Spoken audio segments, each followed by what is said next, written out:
퇴직을 앞두고 있던 60대 초반의 이성호 씨는 회사에서 마지막 퇴근을 하던 날 낯설고도 벅찬 감정을 느꼈다. 긴 세월 회사와 함께 울고 웃던 일들이 주마등처럼 스쳤고 이제는 내 인생만을 위한 시간을 살 수 있다는 해방감이 찾아왔다. 퇴직금으로 받은 2억 원이라는 금액은 그가 젊은 시절 상상하던 것보다 커 보였고 한동안은 이것만으로도 노후가 충분히 편안할 것 같았다. 하지만 은퇴의 현실은 계산서 위에 단순한 숫자로는 결코 설명되지 않는 깊은 변화를 품고 있었다. 그가 처음 세운 계획은 비교적 단순했다. 퇴직금을 일부러 주택담보대출을 모두 갚고 나머지는 정기예금과 펀드에 나누어 넣어 이자와 약간의 배당을 노리는 것이었다. 아내와 함께 조용히 살며 자녀 결혼과 손주 돌봄 정도에만 힘을 보태는 삶을 기대했다. 그러나 몇 달이 지나기도 전에 예기치 않은 지출이 삶을 흔들었다. 집안의 낡은 보일러 교체 비용과 건강검진 중 발견된 고혈압 치료비가 시작이었고 손주의 돌잔치나 친지 경조사도 빠질 수 없었다. 사회적 관계가 넓었던 그는 초대장을 받을 때마다 은퇴했으니 이제 줄일 수 있겠지라며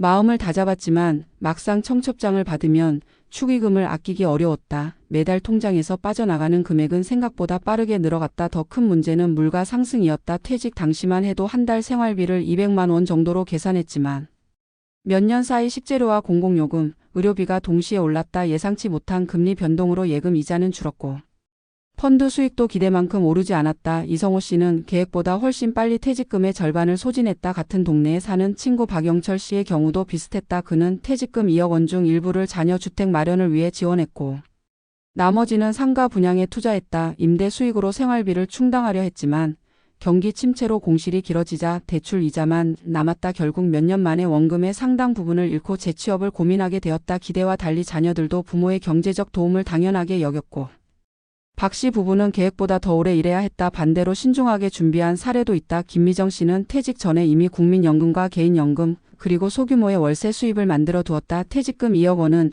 단기 유동자금으로만 활용했고 대부분의 생활비는 매달 꾸준히 들어오는 연금으로 충당했다. 그녀는 지출을 철저히 기록하고 취미와 모임도 돈이 많이 들지 않는 범위에서 선택해 안정적인 노후를 이어가고 있다. 같은 금액의 퇴직금을 가지고도 결과가 이렇게 달라진 것은 은퇴를 단순히 돈이 많고 적음으로만 준비했느냐 아니면 장기적인 현금 흐름과 건강, 관계까지 고려했느냐의 차이였다. 이성호 씨는 시간이 지날수록 마음의 불안이 커졌다. 당장 일자리를 구하기는 쉽지 않았고 자존심 때문에 택배나 경비 일 같은 단기 일자리도 쉽게 선택하지 못했다. 아내와의 대화는 점점 줄었고 지인 모임도 돈 걱정 때문에 피하게 되었다. 은퇴가 자유가 아니라 고립으로 변해가자 그는 뒤늦게라도 체계적인 재정 점검을 시작했다. 금융 전문가와 상담해 남은 자금을 보다 안정적인 상품으로 옮기고 불필요한 지출을 과감히 줄였다. 또한 무료 복지관 프로그램과 지역 사회 모임에 참여하며 관계의 공백을 메우려 노력했다. 은퇴 후의 삶은 단순히 퇴직금 액수로 정의될 수 없다. 물가와 금리 변동, 건강 악화, 예상치 못한 가족 지원과 사회적 관계 비용이 복합적으로 얽히며 초기 계획을 흔든다. 무엇보다 은퇴는 마음가짐의 전환이 중요하다. 안정적이고 꾸준한 수익 구조를 미리 준비하고 생활 패턴을 줄이는 한편 새로운 역할과 관계를 찾는 것이 돈 이상의 안전망이 된다. 이성호 씨는 몇 년의 시행착오 끝에 이런 진실을 깨달았다. 결국 퇴직금 2억 원이 주는 안정감은 일시적일 뿐이며 그것이 오래 지속되는 힘을 가지려면 철저한 준비와 계획, 그리고 관계와 건강이라는 보이지 않는 자산을 함께 다듬어야 한다는 사실을 체험으로 배웠다. 그의 이야기는 은퇴를 앞둔 세대에게 중요한 경고가 된다. 은퇴의 출발선에서 통장 잔액만 바라보기보다 그 뒤에 숨은 불확실한 변수와 인생의 두 번째 장을 위한 전략적 안목을 기르는 것이 진짜 편안한 노후로 가는 길이라는 교훈을 남긴다. 퇴직금 2억 원으로 시작한 이성호 씨의 은퇴 생활은 몇 해가 흐르자 단순히 돈의 문제가 아니었다는 사실을 점점 더 선명하게 보여주었다. 초기에는 금융 상품을 바꾸고 지출을 줄이며 위기를 넘기는 것이 목표였지만 시간이 지날수록 그는 돈만으로는 해결되지 않는 노후의 복잡한 층위들을 마주했다. 가장 먼저 그에게 닥친 현실은 건강의 문제였다. 젊은 시절부터 비교적 건강을 유지해왔지만 은퇴 후 생활의 느슨함과 불규칙한 식습관은 체중 증가와 혈압 이상으로 이어졌다. 병원 진료와 약값은 매달 일정한 비용을 만들어냈고 이는 생활비 계획을 다시 흔들었다. 하지만 이보다 더 큰 변화는 마음의 공허였다. 직장에서 자연스럽게 형성되던 인간관계가 사라지자 그는 집에 머무는 시간이 길어졌고 일과의 리듬이 사라지자 하루의 끝이 유난히 길게 느껴졌다. 아내와의 대화도 줄고 자녀와의 만남도 드물어지면서 그는 자신이 사회에서 점점 보이지 않는 존재가 되어가고 있다는 고립감을 깊이 느꼈다. 이 시기 그는 단순히 금융 전문가가 아닌 심리 상담 프로그램을 찾게 되었는데 상담 과정에서 은퇴는 경제적 준비 못지않게 새로운 사회적 역할과 정체성을 찾는 과정이 필수적이라는 조언을 받았다. 상담사는 그에게 매일 일정한 루틴을 만들고 지역 사회 활동에 참여하라고 권했고 그는 동네 도서관에서 진행하는 독서 모임과 복지관의 봉사활동을 시작했다. 처음에는 낯설었지만 이 과정에서 그는 또래와의 대화를 통해 삶의 균형을 조금씩 되찾기 시작했다. 재정 관리 역시 한층 현실적으로 바뀌었다.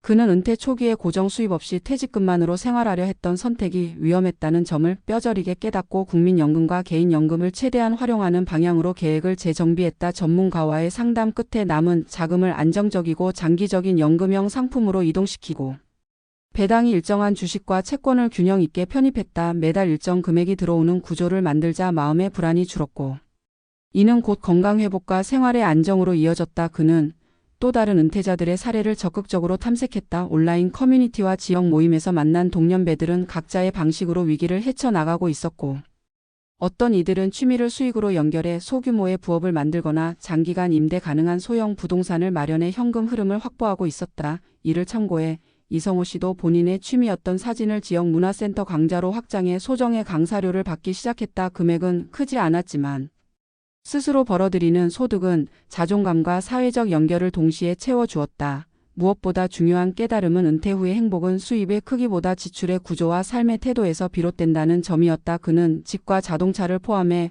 고정 비용을 최대한 줄이고 소비를 경험 중심으로 전환했다. 값비싼 외식 대신 직접 요리한 식탁에서 이웃과 나누는 식사가 더 큰 만족을 주었고 짧은 여행보다 가까운 공원의 산책과 동네 도서관에서의 독서가 삶의 여유를 채웠다. 이 변화는 경제적 절약을 넘어 일상의 의미를 다시 발견하는 과정이 되었다. 이성호 씨의 경험은 단순히 개인의 사례를 넘어 오늘을 사는 수많은 중장년층에게 중요한 질문을 던진다. 퇴직금의 액수는 출발점일 뿐이고 그 금액이 주는 안정감은 시간이 지나며 반드시 줄어든다.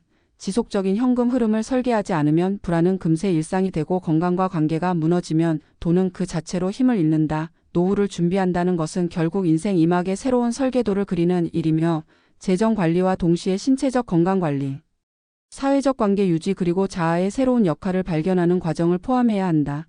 이성호 씨가 뒤늦게 깨달은 사실은 바로 이러한 통합적 준비가 은퇴의 진정한 안전망이라는 점이었다. 그리고 이 통합적 준비는 하루아침에 완성될 수 없기에 현역 시절부터의 꾸준한 습관과 계획이 필수적이다. 젊은 날의 작은 선택이 노후에 큰 차이를 만들며 단순히 퇴직금을 얼마나 모을 것인가 보다 어떤 삶을 그 돈으로 유지하고 싶은지, 어떤 관계와 건강을 지킬 것인지가 핵심이 된다. 결국 그는 은퇴 후 10년이 지난 시점에서야 비로소 자신이 진정으로 원하는 노후의 그림을 그릴 수 있었다. 안정적인 현금 흐름을 만든 덕분에 더 이상 생활비 걱정으로 불안해하지 않게 되었고 봉사와 강의 활동을 통해 새로운 사회적 역할을 찾으면서 마음의 공허도 크게 줄었다. 무엇보다 아내와 함께하는 시간이 자연스럽게 늘어나며 부부 관계가 회복되었고 자녀와의 대화도 다시 활기를 찾았다. 그에게 퇴직금 2억 원은 이제 단순한 돈의 상징이 아니라 시행착오와 깨달음의 증거이자 두 번째 인생을 가능하게 한 씨앗이었다.